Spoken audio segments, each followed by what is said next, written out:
for a discussion on ensuring green energy for everyone. Please welcome Ted Trabue, Director of the DC Sustainable Energy Utility, and Kathleen Koch. Morning. Have a seat. Thank you. Good morning. Good morning. Thank you for It's a joining pleasure me. to be here. So you have described DCSEU as the only efficiency utility in the country combining energy efficiency and social justice. So explain to us what exactly you do and how unique it is. Sure, Kathleen. Let me take a step back and describe the DC Sustainable Energy Utility, the DCSEU. About 11 years ago, the city passed a law requiring the adaptation of an independent contractor to come in and run the city's energy efficiency and solar programs. Prior to that, Pepco, who is our electric provider, and Washington Gas, who provides natural gas here, served all customers with providing them with energy and providing their energy efficiency services. You can understand the inherent conflict of interest. Right. So the city said, let's have an independent contractor come in and actually run these services. And you're a nonprofit? We are a nonprofit. I'm part of a company called Vermont Energy Investment Corporation, VEIC. We've been around for almost 35 years now, designing and implementing energy efficiency programs throughout the United States and in several provinces in Canada. I've been running the DC office here for a little over 8 years. So it's a social justice component. Is that Right. what's so The city sets out, it's important to talk about energy efficiency, but the social equity, the social justice piece is just as important for me. And that's creating jobs for DC residents. It's utilizing local contractors to actually install the energy efficiency measures, the lighting, the air conditioning, the heating systems in the buildings. It's making sure that our low-income community is adequately served through the programs that we deploy in the city, and so that they get their fair share of the programs as well. And so it's really serving all of those needs, energy efficiency, economic development, job creation. This is very unique in the country. Most energy efficiency programs actually only seek out either electric efficiency or natural gas efficiency. Ours is much more comprehensive than that. We've gone around the country, and I was at a big conference out in California, our national conference, the American Council of an Energy Efficiency Economy. Is held every other year out in California, and there's a company called Energy Trust of Oregon that's somewhat similar to us, but I still maintain, and I'll challenge anyone to say that they are running a more comprehensive program than we are. So you've been in existence now for 8 years. What would you say you've been able to accomplish? Let's talk about the equity piece first. Over 500 jobs for District of Columbia residents. How many of you live here in the city? Good, almost half of you. All of you are ratepayers in the district, who are ratepayers in the District of Columbia, and whether or not you live in a single-family home or in a multi-metered building, you are paying part of an electric bill. And so the way we're funded is that there's a small surcharge on everyone's bill, with the exception of our low-income customers. All residents, all governmental entities, I'm sitting out here, we're looking over the White House now, the federal government, churches, hospitals, universities, the metro system, the water system, all of them pay into this fund that in total collects a little over $20 million a year for us to run our efficiency programs. We get about another $10 million a year for our solar programs. Let's talk about the solar program. I love the fact that when you started back in 2011, excuse me, you, in Ward 7 and 8 combined, there were only, less than a dozen? I guess solar panels, but you have made incredible strides. How many are there today in Ward 7 and 8? When we started our solar program back in 2011, 2012, we took a look at a map to see where the existing solar installations were in the city. And if you can imagine, for those of you who understand, the western side of the city had over 1,000 solar installations. Ward 7 and 8, which is a quarter of the population in the city, had less than a dozen. Ward 5, far northeast, also less than a dozen systems. So that's where we started our work, and we started installing these systems specifically on income qualified residents, those who were earning 60% or less of area median income, absolutely free of charge to the resident. And so as you can understand, there was some hesitancy when we started knocking on doors. We didn't have any advertising to speak of, and we started knocking on doors and saying, we're going to provide you with a free solar system. We've got this local installer who's going to come in and install it. People didn't know the name of our organization. They didn't know the name of the installers, and we're asking permission to come into someone's home. So what happens? And Door slam? doors, get slammed pretty quickly. We thought that year if we could install about 28 systems, and we chose the number 28 because there was a gentleman by the name of Darryl Green. Many of you might remember him. Darryl played for the Redskins. He was running one of the solar companies that was working with us. He was number 28 for the Redskins. So we said if we can do 28 systems this year, we would declare success. We did 82. Wow. The following year, we did over 100. This year, we took about a 2-year hiatus from the work. We didn't have funding from it. This year, we're about at 100 as well. So all told, there are over 600 systems on single-family homes, income-qualified homes. And in addition to that, this year, we're also running what's called a community solar program. So we have about 80 projects that will come online by the end of this calendar year that will supply energy to over 6,000 residents here in the city. You also help small businesses. Ben's Chili Bowl was one of the first to get a Ben's solar Chili Bowl was array, one of the right. first businesses we helped. I'm sure many of you have been to Ben's. When we started in 2012, and again, we were an unknown entity, I called the owner of Ben's, Kamal Ali. He's a good friend of mine, and I said, Kamal, can we come in and redo the lighting in your building? And he said, Ted, if you guys want to come over, come on over. And so we went in there, installed all new lighting, and interestingly, Ben's runs almost 24/7. I mean, that's an operation. So we had to get in there on Sunday morning between about 2 in the morning and 7 in the morning. Those are the only hours that they were really closed because we had to get over the grills to actually do the installation of the new lighting system in there. But, things blossomed from there. We do a lot of work now with many of the largest institutions here in the District of Columbia. How many of you took an electric vehicle to work or to this building today? How many of you came? I only see one I have a hand. hybrid. 2. How many of you rode Metro? There you go. That's an electric vehicle, right? Oh, Okay. But, we're working with Metro, one of the largest energy users in the region. We're working with the Water and Sewer Authority, clearly the largest single user of energy in the region. Hospitals, universities, a lot of these places are running 24/7, and they really can use our help. what about challenges, especially when it comes to installing these solar arrays on homes that in some cases they may be 60 plus years old and the roofs are not too sturdy? Clearly, you have to go up and do the engineering work first. If you install a solar system that weighs several hundred pounds on top of someone's roof, and we get one of our typical 8 inches of wet snow, and that solar system then ends up in somebody's living room, it's not a good situation. And I can say... Has that happened? No, we haven't had that. Good. Because we have to go up and do the engineering work first. And, so you want to make sure that the roof is suitable. We've come up with new technologies that extend brackets from parapet to parapet on the roof that allow us to actually not put the systems directly on the roof, but kind of arc it across the roof. And then there are those circumstances where you need to do some remediation, particularly with our community solar work, where we are taking solar and putting it on warehouses, schools, churches, large facilities. Sometimes you have to do some remediation, and so that's part of the program as well.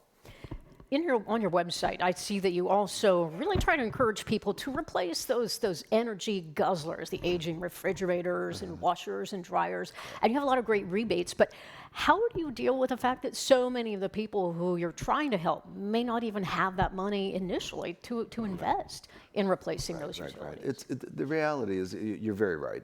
High efficient equipment is more expensive than equipment that's just running to baseline or meeting code.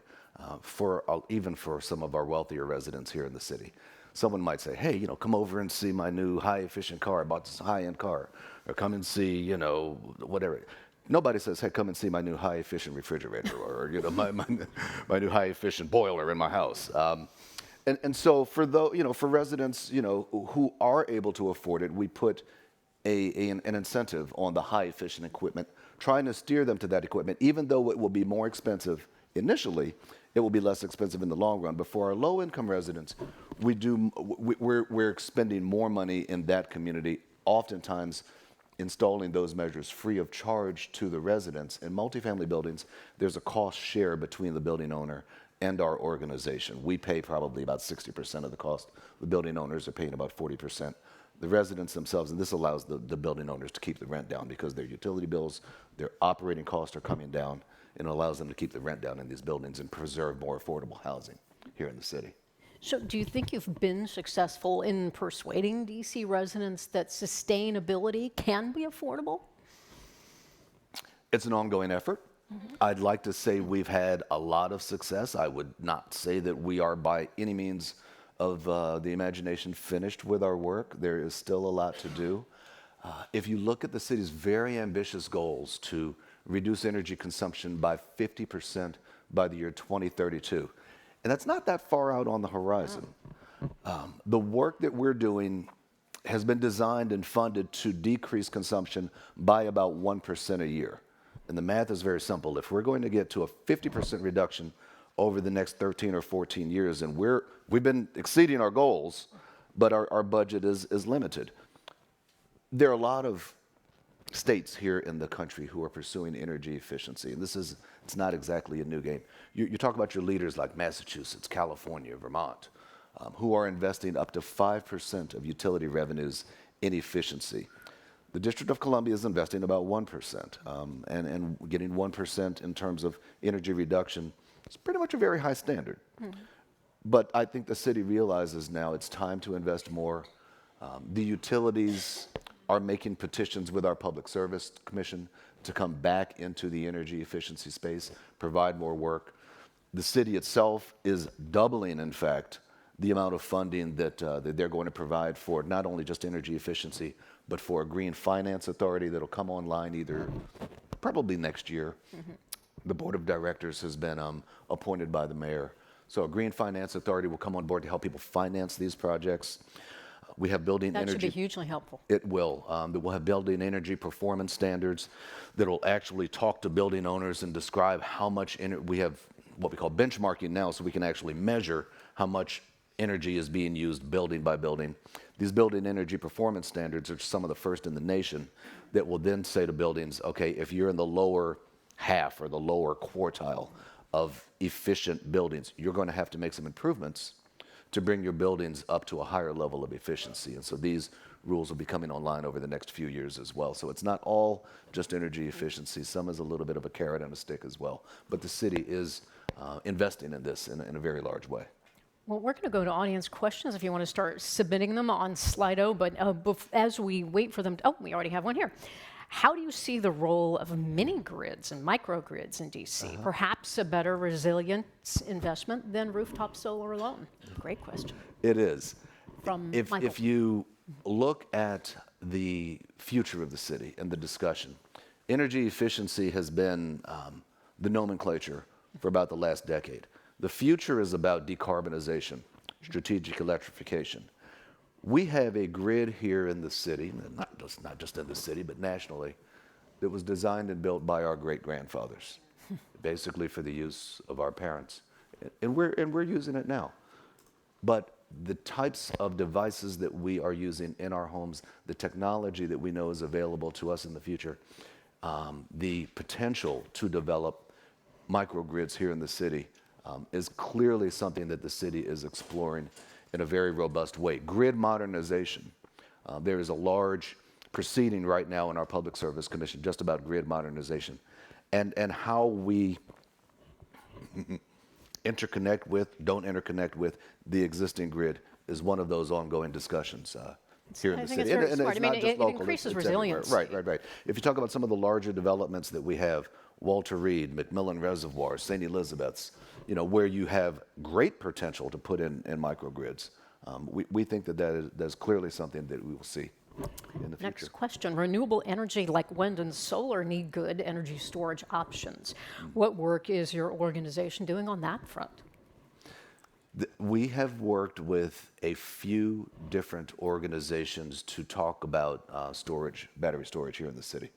Not necessarily strictly for the issue of resilience, but sometimes for shaving peak demand. You have those summer days here in the city where it's 90 degrees or more, and the humidity is 80%. Everybody's tugging on an air conditioner. And we don't want to have a situation where we are, you just see lights starting to go out. I used to be the vice president of Pepco, and there were days like that where you would really start to worry about the capacity of the grid. We are a city that has grown in population by 13% over the last 5 years. Our energy consumption, on the other hand, has come down by about 3%. I'd like to pat ourselves on the back a little bit and say that we had a good bit to do with some of those statistics, but you still have these opportunities now to invest in storage. And we think that that can also help alleviate some of the strains on the grid. Okay, and a question now from Anonymous. What would you like to do if there were more resources for investment in the utility? I love this one. One of the pilot project that we're going to start in January or February is a decarbonization pilot. How do we start to move our residents off of natural gas and oil? We still have residents who are using oil here in their homes. And then get that to larger businesses as well. How do you switch them over to air source heat pumps? How do you make sure that this is a climate where air source heat pumps can actually still fully heat a home? You know, And that's more efficient than natural gas. it's absolutely more efficient than natural gas. And then you can combine that with solar on the roof, and so you can actually bring down the overall, utility bill in the home. And so we would love to do a little bit more of that. Our budget for that in the next year might be about $800,000. I'd love to see a little bit of an expansion of that. We're working with the Sierra Club to really see how we can make this work and work efficiently. It's difficult.